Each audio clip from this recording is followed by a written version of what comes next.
అందరికీ నమస్తే. శరణార్థి. బాగున్నారా? బాగానే ఉండాలని కోరుకుంటాము. ఇప్పుడు ఇక్కడ చూపిస్తున్నాం కదా, మౌంట్ బాసిల్ స్కూల్ బస్సు చూపిస్తున్నాము. ఏమైంది ఏమంటారా? ఏమి లేదు, పెను ప్రమాదం తప్పింది. జడ్చర్లలోని సాయినగర్ కాలనీలో బస్సు ముందల టైరు మోరిలా పడ్డది.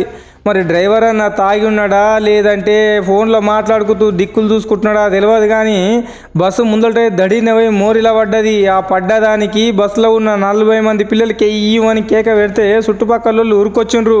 కానీ కొద్దిగా అదుపు ఇట్లంగా తప్పి పక్కనే ఉన్న 11 kV LT లైన్లు ఉన్న స్తంభానికి గుద్ది అది బస్సు మీద పడితే ఏమయ్యేదో, ఇంకా రాష్ట్ర వ్యాప్తంగా హల్చల్ అయ్యేది. కానీ మౌంట్ బాసిల్ స్క్రూ డ్రైవర్లు చెవులలో హెడ్ ఫోన్లు పెట్టుకొని మరి ఆ బ్లూటూత్లో పాటలు వింటున్నారు, ఫోన్లు మాట్లాడుతున్నారు తెలియదు. కానీ ఇంకా బస్సుల ప్రమాదం జరిగిన సంఘటన స్థలంలో విద్యార్థుల తల్లిదండ్రులు వచ్చేసి మస్తు ఆగమాగం అయితే అయ్యిండ్రు. ప్రమాదానికి గురి అయినప్పుడు బస్సులో 40 మంది విద్యార్థులు ఉండడం గమనార్హం. అయితే విశేషం ఏంటంటే, గిదే మౌంట్ బాసిల్ స్కూల్కి చెందిన బస్సు మన కొత్త తాండా దాటిన టర్నింగ్ మయూర్ పార్క్ దగ్గర సంవత్సరం కింద బోల్తా పడ్డది. డ్రైవర్ తప్పిదం వల్లే పడ్డది. వార్త హల్చల్ చూపించినందుకు మౌంట్ బాసిల్ స్కూల్ యాజమాన్యం JCL న్యూస్ వాళ్ళ మీద అగ్గిగుగ్గిలమై మస్తు మందితో తిట్టించి బెదిరించారు. కానీ తగ్గేదే లేదు సారు, మాకు మీ స్కూల్ కన్నా మాకు విద్యార్థుల ప్రాణాలే ముఖ్యము. మేము జరిగినట్టు చూపిస్తున్నాము, చెప్తున్నాము, అంతే తప్ప మీ మీద మాకేం దుష్మనేం ఏమి లేదు. ఇంకా మౌంట్ బాసిల్ స్కూలు పాలమూరు బైపాస్లో 30-40 మందిని ఎక్కించుకొని రోజు రాంగ్ రూట్లో పోతే డ్రైవర్ నాపి చెప్తున్నా కూడా పట్టించుకుంటలేడు. NP సుబ్బారెడ్డి స్కూల్ బస్సులో 150 మంది పిల్లల్ని ఎక్కించుకపోతున్నామని వీడియో చూపిస్తే ఈ తారీఖు వరకు ఒక ప్రభుత్వ అధికారి స్పందించింది లేదు, కేసు పెట్టింది లేదు, బస్సు సీజ్ చేసింది లేదు. ఇప్పుడు బస్సును మీరు చూస్తున్నారు ఎంత బాగా గుంతల పడ్డదు. ఏమన్నా ఈ పిల్లలకి ఏమన్నా ఈ బస్సు గీసి అంటకపోతే ఎవరిది బాధ్యత? RTA అధికారులు బాధ్యత వహిస్తారా? పోలీస్ అధికారులు బాధ్యత వహిస్తారా? ఇంకెవరు బాధ్యత వహిస్తారో తెలియాలి. మళ్ళా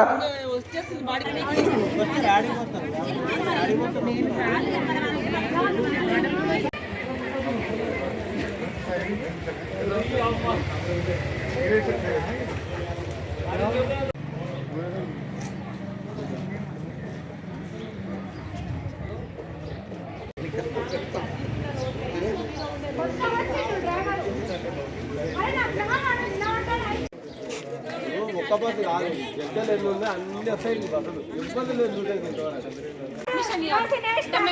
అడుగుతున్నాం మిమ్మల్ని, రాలన్నా సార్ తీసుకోండి, ఎవరైనా తీసుకోండి.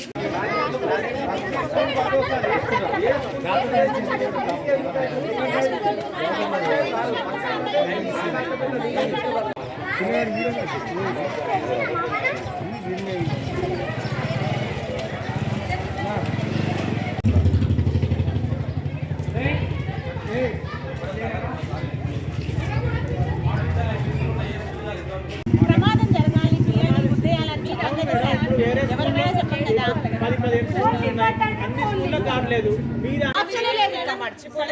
బస్ అయిందంటే వచ్చేసింది బాడీకి మొత్తం. స్కూల్కి వెళ్ళమంటే ఎట్లా వెళ్తారు? వాళ్ళకి అసలు చదువు కాదు, బస్సు ఎక్కాలంటేనే భయం అవుతుంది. ఇంత కేర్లెస్ ఉంటారా? చెప్పాలి, స్కూల్ నడపద్దు, తీసేయాలి స్కూలు. మౌంట్ బాసిల్ స్కూలే నడపద్దు. ఏ స్కూల్ బస్సు కావట్లేదు. బాబుకు చిన్నగా ఏమన్నా అయితేనే ఫీవర్ వచ్చిందంటే తట్టుకోలేకపోతున్నాం మేము. అలాంటిది ఇలాంటి ఇన్సిడెంట్స్ జరిగితే మేము ఎలా కోలుకోగలుగుతాం చెప్పండి? మా వాళ్ళకి మేము ఏం చెప్పుకోవాలి? ఇంత దూరం వచ్చి మేము కడుపు పట్టుకొని వచ్చి చదువుకుంటున్నాం మా పిల్లలు.